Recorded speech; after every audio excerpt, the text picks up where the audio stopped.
Hello. It's really good for me to know that some of you regularly watch these videos. It means, well, not only do I feel encouraged to carry on doing them, but also when I do them, I feel like I'm addressing some of you personally rather than just speaking into my computer screen. So here I am connecting with you in some way, talking to you. And I want to start out today by talking about someone called Pingaya, who lived at the time of the historical Buddha Shakyamuni.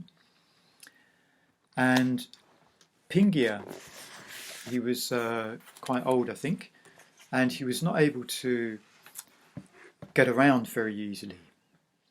So he always wanted to be with the Buddha, in close proximity with the Buddha. Maybe go and hear him teach or something.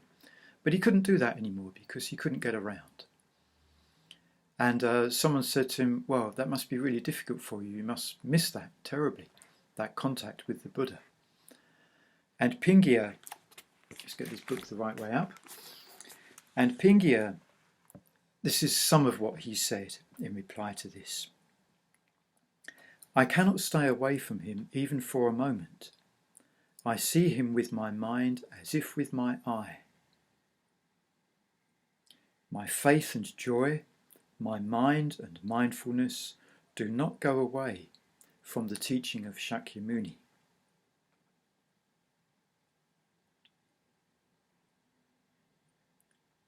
I go constantly on a mental journey because my mind is joined to him, Shakyamuni.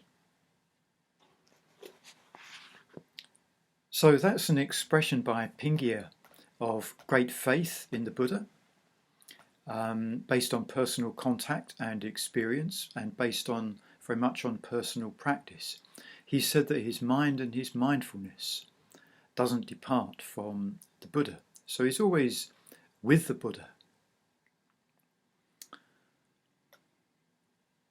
And during his lifetime, the Buddha Shakyamuni, he walked everywhere.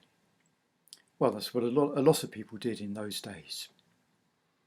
And after his enlightenment, the Buddha spent the rest of his life, which was about 45 years, just walking about northern India and talking to people about the Dharma, teaching them meditation, and generally being available to people, because people used to come from all over to see him and ask him questions. And of course he used to walk around villages with a begging bowl, asking people for alms.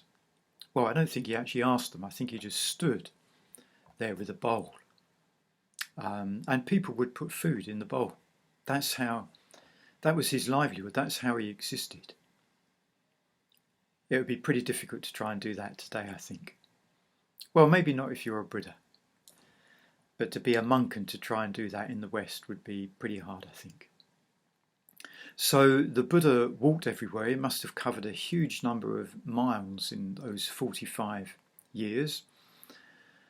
And we also walk around a lot. We may not be the type who goes for walks just for the pleasure of it, although that's something I do a lot myself. But we also have to walk as part of our daily experience, just to get from here to there.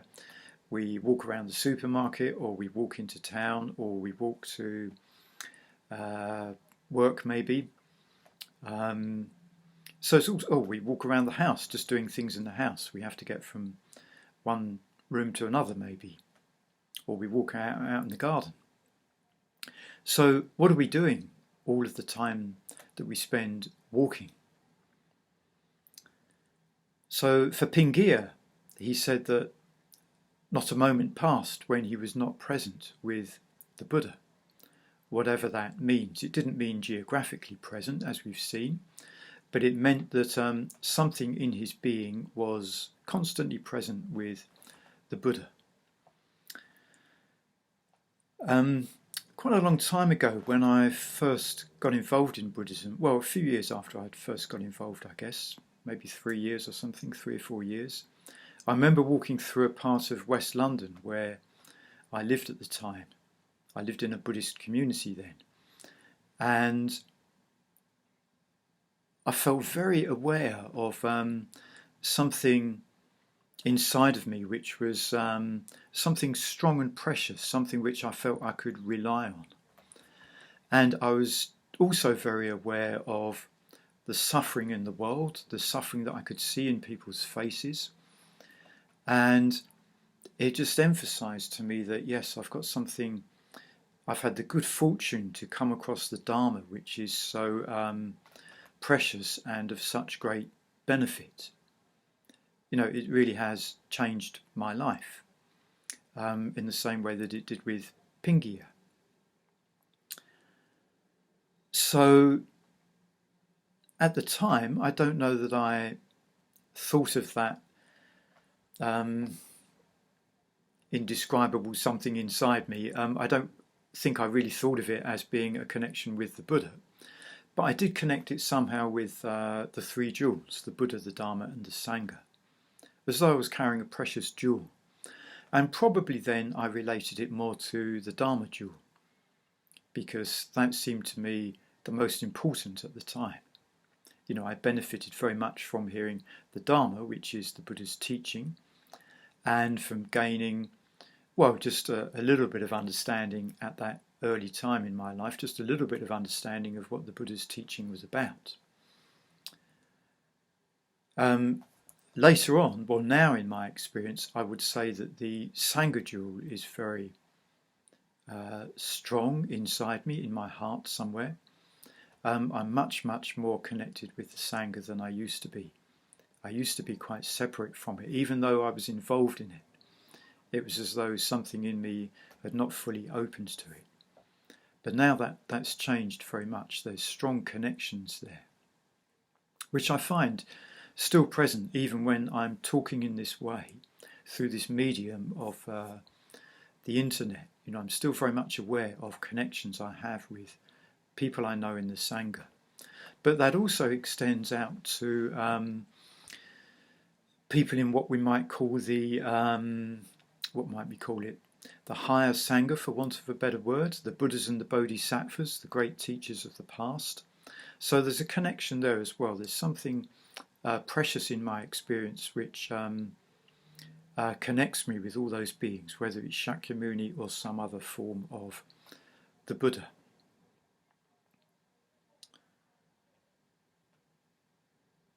So it's good to recognize these things in our experience, and it's good to recognize and even practice when we're walking about, when we're doing ordinary things, just what's happening in our mind. Where is our mindfulness right now? Are we at this moment practicing mindfulness, or have we forgotten about mindfulness? It does become stronger as time goes by, I know from my own experience. We do, in many ways, embody our practice. When I see someone else in the Sangha, you know, I see straight away a reflection of their practice in them. I see that they embody what they know of Buddhism, what they've practiced, what they've understood. You know, sometimes I see it like a kind of glow or a positivity that they have, a kind of radiation. Sometimes I experience it just as a kind of presence, a presence which is unconditional, maybe we could say. People are more fully there. Not just Sangha members either, actually, but it could be anybody who has that presence, that ability to be in the moment. But when we're consciously practicing Buddhism, you know, whether it's meditation or mindfulness or the precepts, ethical practice, it's as though we gradually imbibe it into our bones. It becomes part of us. We could say that we have Buddha in our bones. It's often said that Buddha is our mind. Buddha is the mind. but also Buddha is in our makeup. I think we embody the Buddha's teaching, and to some extent we embody the qualities of the Buddha. So the Buddha in our bones. And as we go around our ordinary daily lives, our Buddhist practice may have an effect. It may have a noticeable effect on somebody else. Maybe not very often, because most people are too busy to notice. They're too full of worry and hurry. But occasionally someone might notice. I remember when I used to teach a jazz improvisation course at Wensum Lodge as part of Norfolk adult education. And one particular evening, there was someone in the class who was being extremely difficult. I can't quite remember now the details of it because it was a while ago. But I just dealt with it in the way that I dealt with it. And straightway afterwards, someone said to me, "Are you a Buddhist?" And I said, "Yeah. How did you know that?" I hadn't talked to him about that. And he said, "Well, it was just to do with the way you dealt with that situation. You didn't react with anger or impatience, which anyone else probably would have done." So he could see something there. And someone else, a friend of mine, was telling me once that she was in a queue at a train station, a queue for the ticket office. This was probably before automatic ticket machines were so common as they are now. So she was standing there in this long queue, and she was just quite unperturbed by it. She wasn't bothered. But other people in the queue were getting really frustrated about it. Why isn't this queue moving? Why aren't the staff going to move on? I've got a train to catch. But then someone in the queue suddenly turned to this woman and said, "Are you a Buddhist?" And she said, "Yeah, I am actually, yeah."